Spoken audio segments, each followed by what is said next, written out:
A solemn end to a full week of terror and the beginning of a return to normal life in Boston, or rather as normal as it can be in the wake of the bombings. Good evening, I'm Valerie Cavazos in for Guy and Jennifer tonight. Right off the top tonight, brand new pictures of the bombing suspects at the marathon. Take a look. These pictures show Djhokhar Tsarnaev and his brother making their way through the crowds shortly before the bombings as runners made their way to the finish line.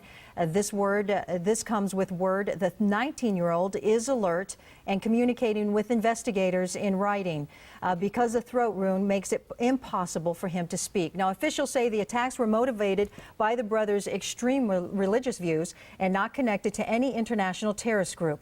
The surviving suspect says he was following his brother's lead and learned how to make the bombs on the internet. He is charged with federal crimes that could bring the death penalty, including using a weapon of mass destruction to kill. And also tonight, details about exactly how strong the government's case is against Djhokhar.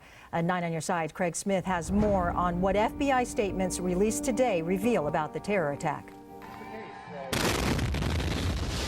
Describing video and photos from just after the blast, the FBI agent says a cold-blooded attitude gave Djhokhar Tsarnaev away.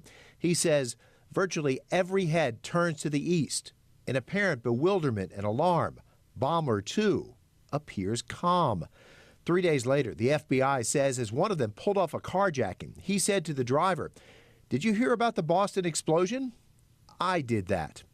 Former federal prosecutor, now defense attorney Sean Chapman, says the government has powerful evidence that will most probably result in a conviction in this case, even without a confession. Other evidence includes bombs found after a wild shootout with police. They matched fragments found at the bombing sites made of low-grade explosives, pressure cookers, BBs, and nails. In a hearing by Djhokhar Tsarnaev's hospital bed, a court reporter noted even though the 19-year-old is badly wounded, the court is satisfied defendant is alert and able to respond to the charges. And Tsarnaev will not face those charges as an enemy combatant in a closed military court.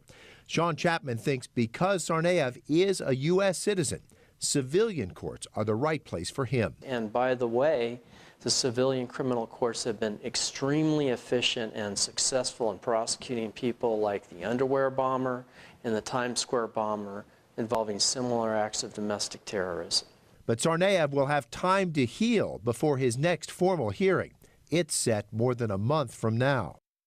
Now, the FBI statement does not mention the murder of MIT police officer Sean Collier. That does not mean he will not get justice. His case would likely be a state charge. Interesting developments. Thanks, Craig.